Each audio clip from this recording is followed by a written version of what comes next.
Now, there have been a series of plane crashes this year. It's like it comes in early courts.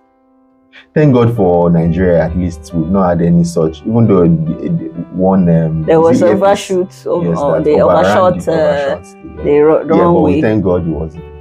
But now we're going to be talking about the Air India crash, the one that happened, I think about 2 weeks ago. Now, what is the medical thing about the crash? The preliminary investigation showed that when the plane took off, the fuel switch was off. Fuel switch off. What does that mean? I read that there was something about the chair of the... No, there's nothing about chair. So basically, what happens is the airplane takes off.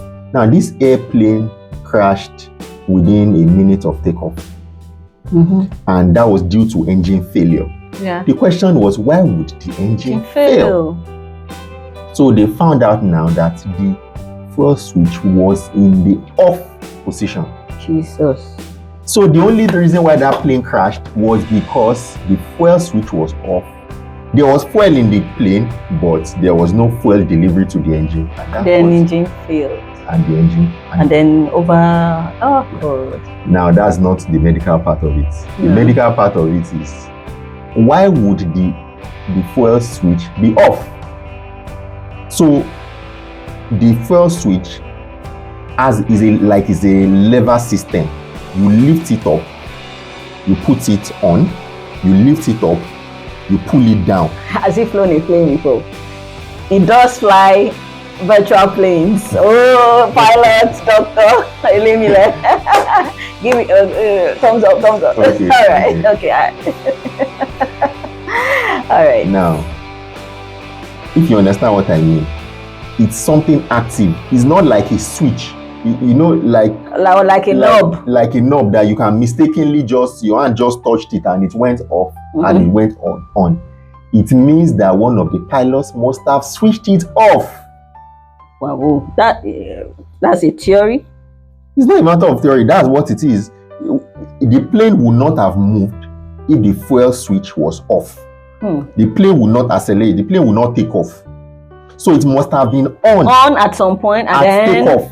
And then it must have been switched off. Oh, but there are two pilots. I mean, there's a pilot and a co-pilot. So how do you switch something off when there's someone else watching you? No, you are not watching the person.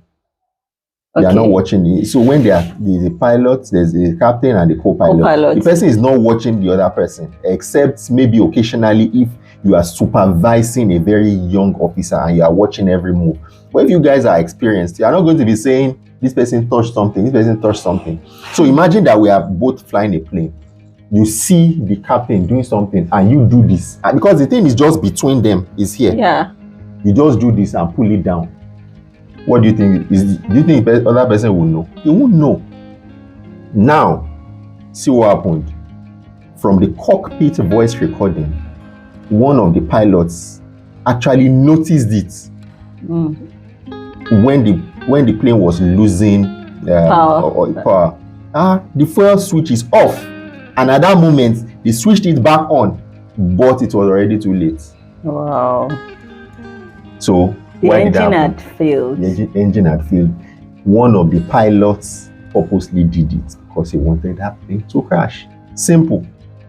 Or why would someone want a plane to crash? Mental health challenges. Yes, that is the medical part of it. Mental health challenges.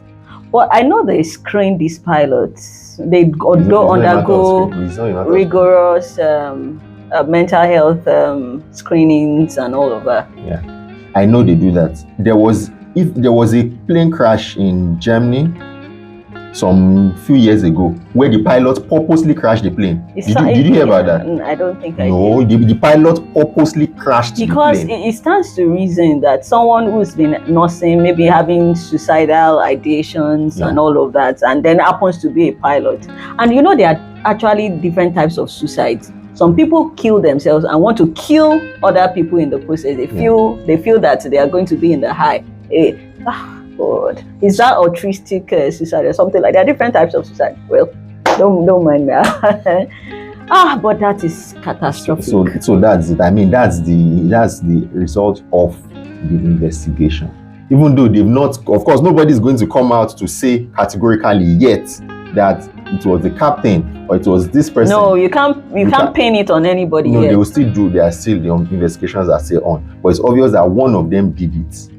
There was the voice of somebody in the cockpit who said, the fuel switch is off, and then they switched it back on. Question is, who switched it? Of course, the pilot is smart enough. If he wants to crash a plane, he's smart enough to know that if I switch off this fuel gauge while the plane is taking off, the plane is going to crash. It's clear.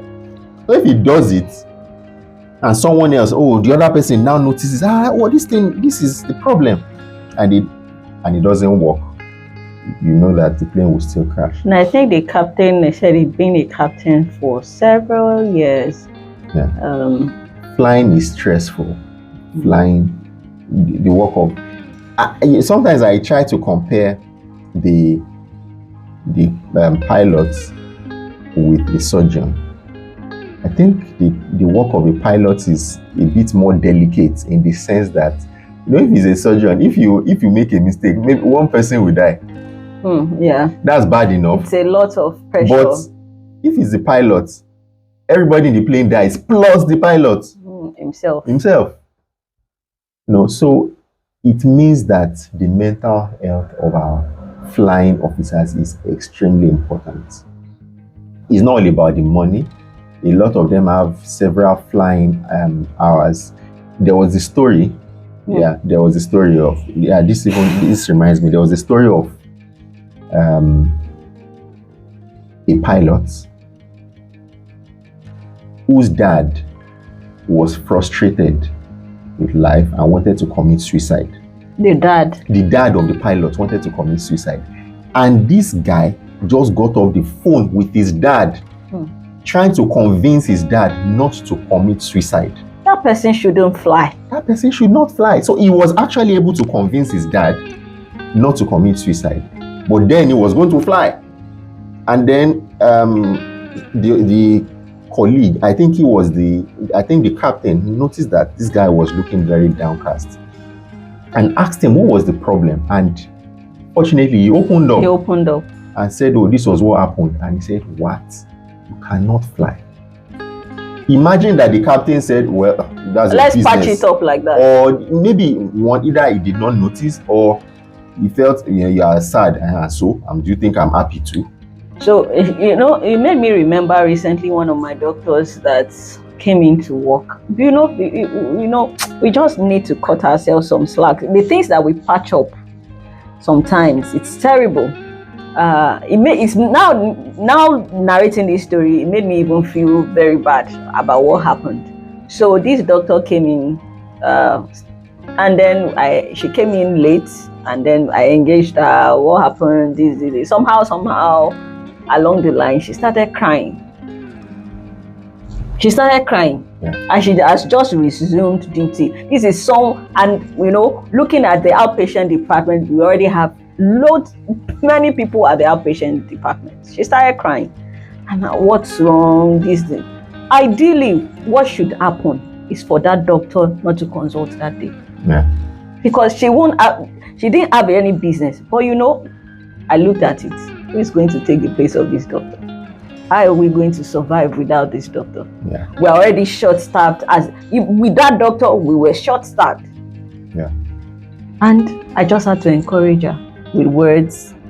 I hugged her, we hugged and all of that. And she still worked that day. A client would walk in, a patient would walk in and say that doctor was just frowning, that person. So it just makes me realize that we patch things up. There are days that I didn't feel like working or saying anybody or listening to anybody's problem, because I also had heavy heart. You can now imagine if that doctor was a pilot, what would have happened? Yeah. God have mercy. All right.